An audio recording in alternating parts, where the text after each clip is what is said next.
fin de Fight Club me laissait assez perplexe. David Fincher, le réalisateur, affirme ne pas comprendre pourquoi la communauté Red Pill voit en Tyler Durden un modèle. Ce personnage charismatique, incarné par Brad Pitt, fascine, mais cette admiration me semble occulter le véritable message du film. La révélation finale bouleverse tout. Le narrateur découvre qu'il est Tyler Durden. Mais le coup de théâtre, c'est lorsque le narrateur se tire une balle pour se débarrasser de son encombrant alter ego. En prenant ensuite la main de Marla Singer, symbolisant son attirance envers celle qui lui cassait les couilles tout le long du film, tout en regardant avec satisfaction la destruction du monde autour de lui, le narrateur semble avoir d'une certaine manière pleinement intégré en lui la personnalité de Tyler Durden. Il devient lui-même cet esprit rebelle, comme si Tyler avait fini par triompher. Je veux bien croire à la réussite du projet KO, même mené par un insomniaque déconnecté de la réalité, mais tuer Tyler pour ensuite en incarner l'esprit, et tout ça en happy end, ça me dépasse. Le narrateur, le yin. Malgré un emploi stable et un appartement rempli de meubles Ikea, le narrateur souffre d'une insomnie tenace, symptôme en réalité d'un mal-être beaucoup plus profond. C'est pas vraiment le stress ou l'ennui, il est en crise existentielle, pris dans les griffes d'une société qui vénère la consommation. Le narrateur a une personnalité très yin, une énergie passive, féminine. J'ai plus de droits que toi, parce que toi, t'es en côté. Tu rigoles? Je sais pas, c'est toi qui sais. On peut effectivement se demander si le narrateur a encore ses couilles. Plus tard, quand Marla l'appellera pour lui demander de lui palper les seins, il ne saisira même pas les avances de Marla, qui pourtant insiste. J'aimerais te rendre le même service. Il n'y a pas beaucoup de cancers du sein chez les hommes de ma famille. Je peux m'occuper de ta prostate. Ça va, je veux bien. Serait-il puceau? Pas étonnant que les incels se reconnaissent dans le personnage du narrateur. Le narrateur se définit ainsi. Déprimé. Son insomnie, symptôme classique de la dépression, reflète sa vie intérieure. Regardez-moi cette tête de zombie. Manque de courage et d'affirmation. Il est constamment dans la fuite et l'évitement. Marla n'hésitera pas à le confronter à son manque de courage. Moi, je te vis t'entraîner. M'entraîner à quoi? À m'engueuler. Est-ce que ça marche aussi bien que tu l'espérais? Tyler Durden lui fera également la réflexion sur son manque d'assertivité. Tu Michel Bière et tu demandes toujours pas. Isolement social. Quand son appartement explose, il ne peut appeler que 2 personnes. Marla, qu'il évite de croiser, et Tyler Durden, qui n'est autre que lui-même. Pourtant, on ne peut pas dire qu'il ne soit pas sociable. Mais il n'a que des amis à usage unique. Perte de sens. Sa vie semble vide, une simple copie d'une copie. Il cherche un sens dans la consommation compulsive. Bien qu'il ait complété le catalogue Ikea, il se rend bien compte que cette poursuite d'une vie matérielle le laisse totalement vide et insatisfait. Esclave du système. Chargé de décider si les rappels de voitures dangereuses valent financièrement le coup, Prendre le nombre de véhicules concernés, A. Le multiplier par le taux probable de défaillance, B. Puis multiplier le résultat par la moyenne des sommes qu'on a été condamné à verser, C.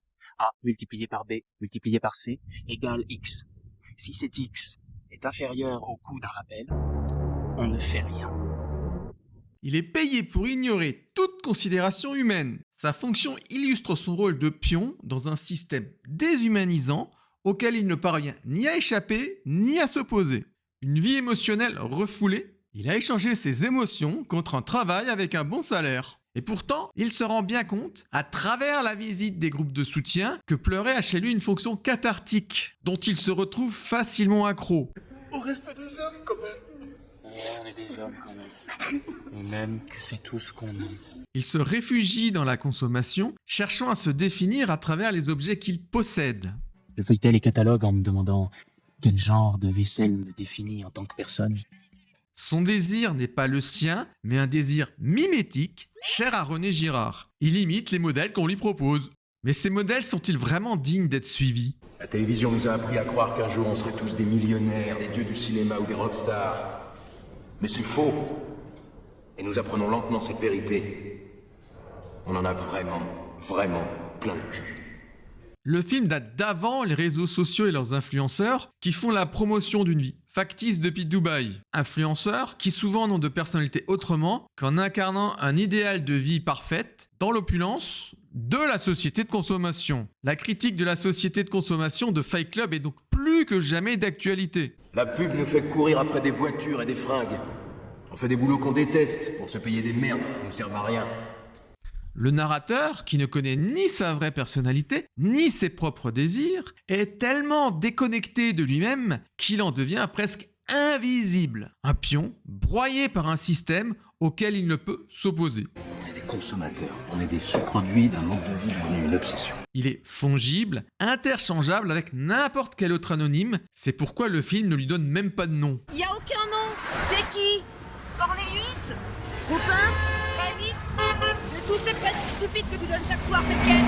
La consommation est son refuge, non par choix, mais parce qu'on lui a appris que c'est la solution. J'allais bientôt être aussi complet que possible. Il se contente de subir sa vie. On est des sous-produits d'un mode de vie devenu une obsession. Il est même tellement transparent qu'en énéagramme, il est difficile de trancher entre un type 6 phobique et un type 9 vivant la participation périphérique à travers les groupes de soutien. Ces groupes de soutien viennent d'ailleurs contrebalancer la solitude que semble ressentir le personnage. Quand les gens croient qu'on est mourant, ils écoutent vraiment ce que l'on dit au lieu de... Au lieu d'attendre que ce soit leur tour de parler. Le narrateur aurait-il découvert pour la première fois l'intimité dans ces groupes de soutien ? Partagez ce que vous ressentez complètement. Cela pose directement la question des rapports qu'entretient le narrateur avec ses parents. Il semble en effet marqué par l'absence et la distance avec eux, notamment avec son père. Il en parle brièvement dans une scène où il dit que son père les a abandonnés et qu'il n'a eu que très peu de contact avec lui depuis.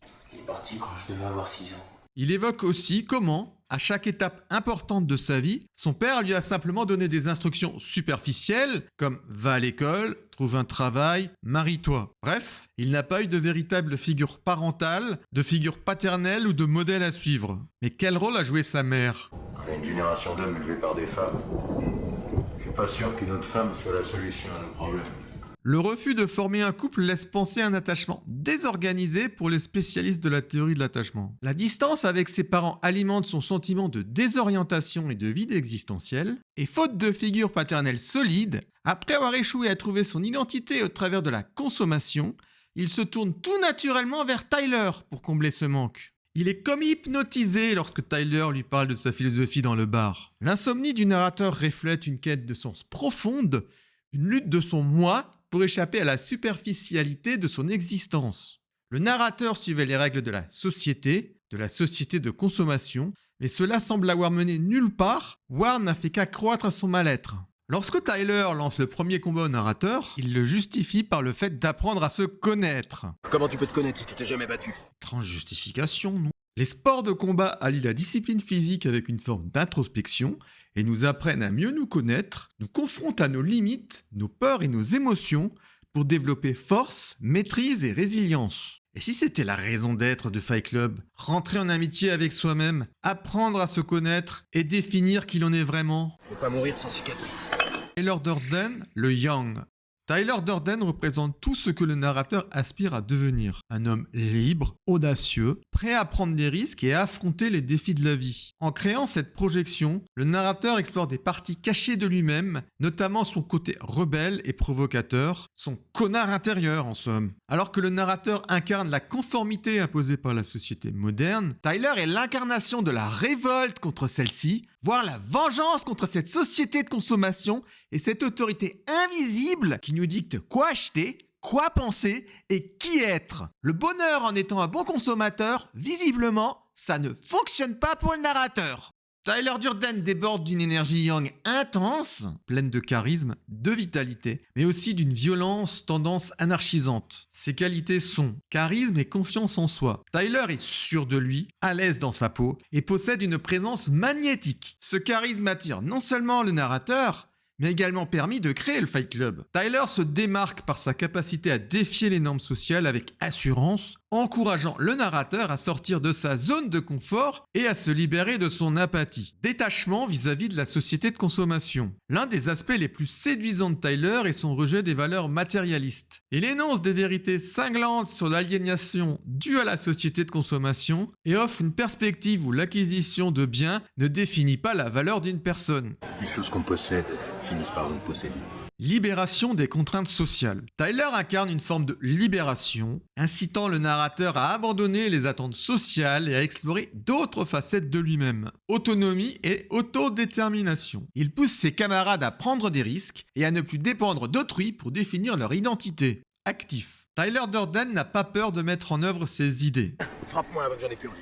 Tyler Durden est à voir non seulement comme une figure de rébellion, mais aussi comme une représentation de l'ombre du narrateur, un concept développé par le psychanalyste suisse Carl Gustav Jung. Selon Jung, l'ombre représente les parties de nous-mêmes que nous réprimons, celles qui ne correspondent pas aux attentes de la société ou à l'image que nous souhaitons projeter. Tyler incarne cette ombre refoulée. Il est tout ce que le narrateur n'ose pas être. Imprévisible, indompté, sauvage. Tyler représente cette voix intérieure que nous avons tous, celle qui nous pousse parfois à tout abandonner, à fuir nos responsabilités pour vivre nos instincts primaires. Tyler Durden apparaît pour le narrateur non seulement comme le père qu'il n'a pas eu, mais aussi comme un leader spirituel. Nos pères étaient nos images de Dieu. Si nos pères nous ont abandonnés, qu'est-ce que tu en déduis à propos de Dieu? J'en sais rien. Écoute-moi. Tu dois admettre qu'il est possible que Dieu ne t'aime pas du tout. Il ne t'a jamais voulu. En toute probabilité, il te déteste et ce n'est pas ce qui peut t'arriver de pire. On n'a pas de grande guerre, pas de grande dépression. Notre grande guerre est spirituelle. Notre grande dépression, c'est nos vies. Je dois quand même vous avouer que moi aussi, plus jeune, j'ai beaucoup regardé Fight Club. Ce que j'aimais bien revoir, c'était le personnage charismatique, confiant de Tyler Durden, comme j'imagine les incels fans de ce film. Mais souvent, je n'ai regardé que la première moitié du film, parce que la violence du projet Chaos sur ses membres, c'était plus de mon goût. Mais je comprends donc qu'il a inspiré de nombreuses personnes en recherche de masculinité. Mais peut-on vraiment parler d'un modèle masculin, d'un personnage qui trouve ça amusant de montrer à leur insu des zigounettes à des enfants, de pisser dans la soupe des grands restaurants, ou de provoquer des bagarres avec des inconnus? Tyler est un enfant qui n'arrive pas à grandir, ou un jeune ado de 13 ans en pleine crise d'adolescence. On pourrait dire que Tyler Durden représente une crise d'adolescence qui arrive tardivement. Est-ce que le narrateur a bien fait sa crise d'adolescence quand c'était encore l'heure? Je suis un gamin de 30 ans. D'ailleurs, ce personnage a justement beaucoup plu aux adolescents. Et qui fait du vélo à l'intérieur de la maison et en tombe? Attention. Si ce n'est un enfant de 2 ou 3 ans. Il s'agirait de grandir.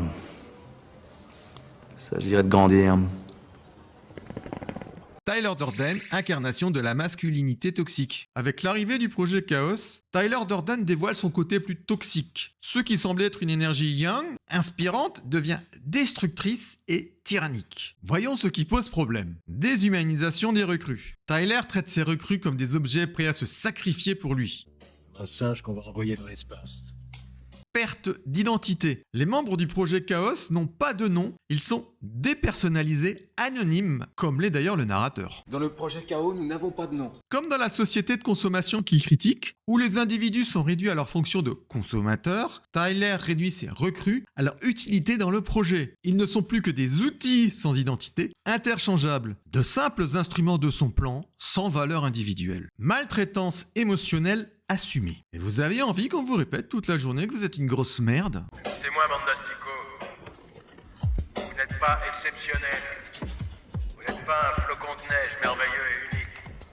Vous êtes fait de la même substance organique pourrissante que tout le reste. Tyler humilie ces hommes, c'est une manière de briser toute forme d'estime de soi. Là où la société les oppressait subtilement, lui le fait de manière brutale. Autant la psychologie positive dénoncée par le film au moment de la brûlure chimique peut avoir des excès, autant ici on se retrouve pile dans l'excès inverse.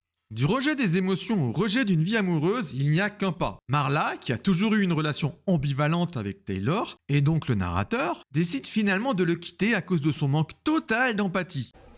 T'es insupportable. T'as de très très graves problèmes sur le plan émotionnel. Tyler Durden se révèle en fait incapable de nouer des relations humaines authentiques. Conséquence de la déshumanisation, une absence d'émotion, même face à la mort. La mort de Robert Paulson aurait pu être un moment de prise de conscience. Vous mettez vos cagoules et vous allez partout faire sauter des trucs. Mais comment voulez-vous que ça se termine? Les membres du projet KO, au lieu de ressentir du chagrin ou de la tristesse, répètent machinalement son nom, sans émotion ni réflexion. Oui, il s'appelle Robert Paulson. Il s'appelle Robert Paulson. Oui, il s'appelle Robert Paulson. Il s'appelle Robert Paulson. On a plus l'impression d'avoir affaire à une bande de demeurés qui répètent un slogan après un lavage de cerveau qu'à des hommes libres. Le paradoxe de Tyler, c'est que son projet, censé libérer les hommes de la société de consommation, ne fait que les aliéner à nouveau, cette fois au service de son ego et de sa quête de destruction. Vous n'êtes pas votre travail. Vous n'êtes pas votre compte en banque. Vous n'êtes pas votre voiture. Vous n'êtes pas votre portefeuille. Ni votre putain de treillis. Vous êtes la merde de ce monde, prête à servir à tout. Vous êtes la merde de ce monde, prête à servir à tout.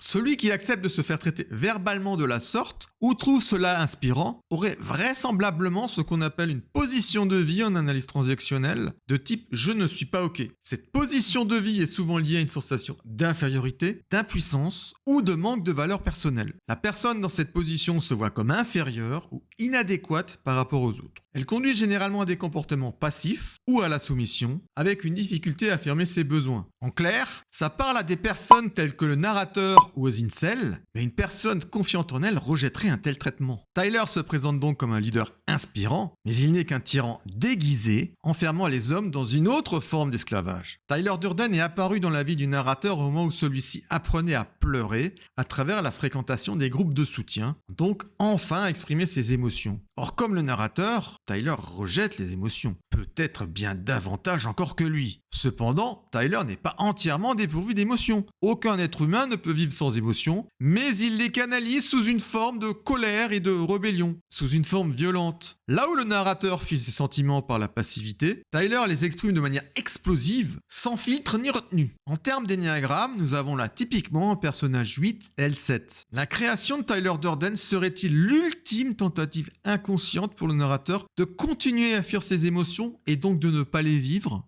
Yin et Yang. Si je voyais une nouveauté ingénieuse, comme une table basse représentant le yin et le yang, il fallait que je la possède. Dans la tradition chinoise, le yin et le yang sont souvent considérés comme des opposés complémentaires qui se complètent et s'enrichissent mutuellement. Le yin représente des qualités comme l'obscurité, la passivité, la féminité et le froid. Le yang représente des qualités comme la lumière, l'activité, la masculinité et la chaleur. Ensemble, ils forment un équilibre. Sans le yin, le yang serait trop dominant et vice-versa. Cette interrelation est cruciale pour maintenir l'harmonie dans le monde, que ce soit dans la nature, dans les relations humaines ou même au sein de soi-même. Chaque élément du symbole contient une part de l'autre, un point blanc yang dans le yin et un point noir dans le yang, illustrant ainsi leur interdépendance et l'importance de leur équilibre. Ce qu'incarne le personnage principal, c'est un déséquilibre des énergies yin et yang. Quand il est le narrateur, il est dans un excès d'énergie yin, de passivité. Quand il devient Tyler Durden, c'est un excès d'énergie yang, une masculinité excessive qui cherche à tout dominer et à tout détruire. Ce yang, initialement perçu comme libérateur par le narrateur, qui en était initialement quasiment dépourvu, montre ses limites lorsqu'il se transforme en autorité oppressante sans son yin. Le côté passif du narrateur yin et l'énergie active de Tyler yang fusionnent progressivement dans le film et le narrateur s'en rend bien compte. C'était les mots de Tyler qui sortaient de ma bouche. Dès le début, le narrateur aspirait à ressembler à Tyler Durden, mais manquait du courage pour se l'avouer. Tyler représente donc cette part cachée de lui-même, son connard intérieur qu'il rejetait par peur de l'échec ou du jugement social. L'intégration de son ombre, une seconde naissance. Au moment où le narrateur pleure pour la première fois dans les bras de Bob, on entend des chants religieux et le narrateur dire « Perdre tout espoir, c'était cela la liberté. » Dans de nombreuses traditions spirituelles, l'éveil est souvent décrit comme une seconde naissance, et certains groupes ésotériques vont jusqu'à simuler la mort pour provoquer cette renaissance, afin justement de faire perdre tout espoir aux chercheurs d'éveil. C'est une illumination prématurée. Mais il faut que tu capitules d'abord. Il faut que tu saches, au lieu d'en avoir peur, que tu saches que tu mourras un jour. C'est aussi ce que fait Tyler Durden quand il réalise son sacrifice humain de Raymond KSL. Demain, notre ami Raymond pensera que c'est le plus beau jour de sa vie. La symbolique de Dieu et de la mort est ainsi omniprésente dans le film. Préparez-vous à évacuer votre âme. C'est votre vie, et elle s'achève minute après minute. Désormais, je n'ai plus peur de la mort. Chaque soir, je mourais. Et chaque soir, je renaissais. Ressuscité. Tyler Durden, dont la philosophie prône l'autodestruction, lui apprendra d'ailleurs à ne pas avoir peur de la mort, allant jusqu'à provoquer un accident de voiture. Arrête de chercher à tout contrôler. Laisse faire les choses. Mais cette autodestruction ressemble tout de même beaucoup à une destruction de l'ego. S'améliorer soi-même, c'est de la masturbation. Se détruire soi-même.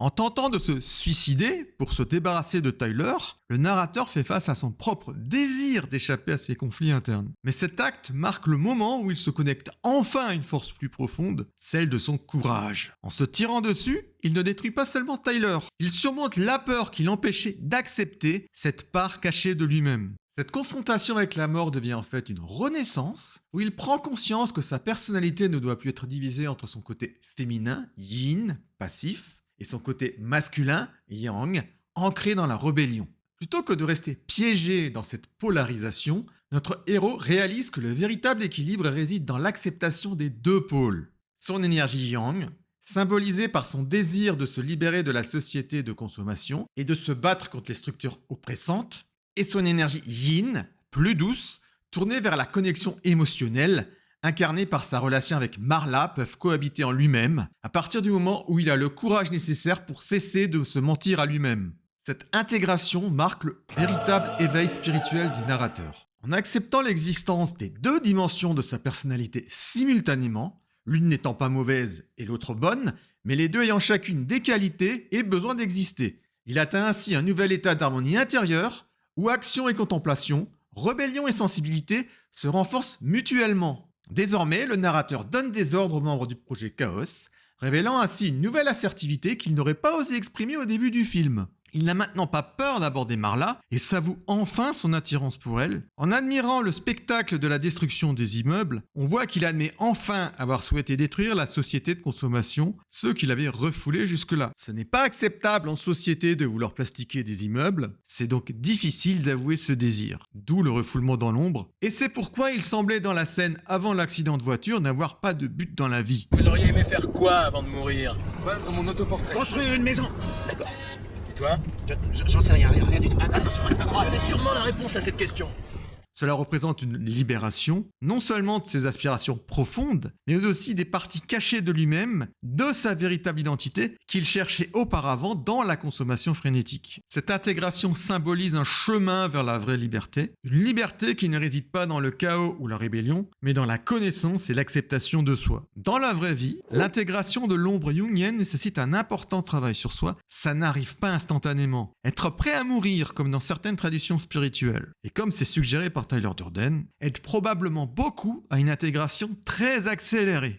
Pour aller plus loin, en psychanalyse freudienne, Tyler Durden représente le ça, mais le surmoi représenté par le narrateur lui interdisait d'exprimer ses désirs qui lui appartenaient pourtant. D'ailleurs, toutes ces références aux testicules tout le long du film, donc au sexe, donnent un côté un peu freudien au film. Le processus d'intégration évoque également la notion psychanalytique de « tuer le père », une métaphore pour signifier la rupture avec l'autorité et les normes établies. Père que le narrateur n'a pas eu, mais qui aurait très bien pu être Tyler Durden. En le tuant, le narrateur devient un homme intègre et individué, il se réalise pleinement. Le film peut également être vu comme une illustration des 3 métamorphoses de Friedrich Nietzsche, où le personnage est successivement chameau, puis lion, puis enfant. Le chameau.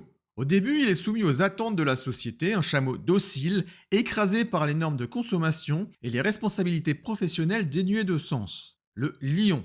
Avec l'apparition de Tyler, il entre dans une phase de révolte, adoptant ainsi l'attitude du lion qui rejette le conformisme et les valeurs imposées. Il découvre la rébellion contre le système, mais reste piégé dans la destruction. L'enfant. Tyler Durden atteint ici finalement l'état de l'enfant, celui de la liberté authentique et de la créativité, capable de trouver son propre équilibre. Et c'est donc au moment de cette métamorphose finale que se finit le film. En parlant de philosophie, certains voudraient voir Fight Club comme un film mettant en avant la philosophie stoïcienne, philosophie pas mal à la mode sur internet. Alors ok, comme dans le stoïcisme, Fight Club rejette les valeurs superficielles et prône l'acceptation de la douleur et des épreuves de la vie.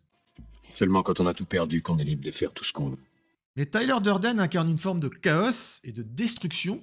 On est assez loin d'une harmonie avec le cosmos. Les stoïciens acceptent l'ordre naturel du monde et s'y conforment, tandis que Tyler prône la destruction totale pour reconstruire une société différente. Cette idée de table rase est beaucoup plus proche d'une philosophie nihiliste ou anarchiste que stoïcienne. On retrouve également une notion similaire dans le bouddhisme, où il est mentionné que si tu rencontres le Bouddha, tue-le. C'est-à-dire qu'il faut apprendre à vivre sa propre vie sans l'approbation de son maître. Il y a d'autres interprétations du film d'un point de vue bouddhiste. Malheureusement, ce n'est pas mon domaine de compétence, alors je vais m'abstenir de développer davantage. Pour les amateurs de spirale dynamique, Tyler symbolise également le rouge débridé, à l'inverse du narrateur qui en semble dépourvu. Conclusion.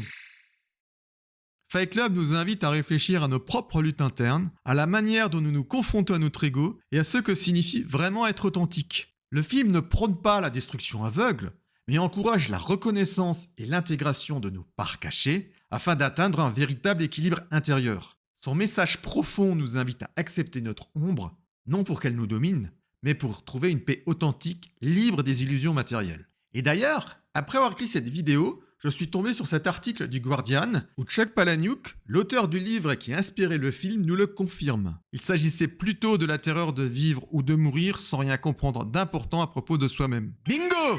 Étiez-vous parmi les admirateurs de Tyler Durden? Vous reconnaissez-vous dans le personnage du narrateur? N'hésitez pas à me le dire en commentaire. Si tu es un jeune homme un peu perdu tel le narrateur, sans aucune expérience de vie, ça n'a rien d'étonnant. Il est fort à parier que vous ayez une ombre quelque peu similaire. Un yin qui cherche son yang.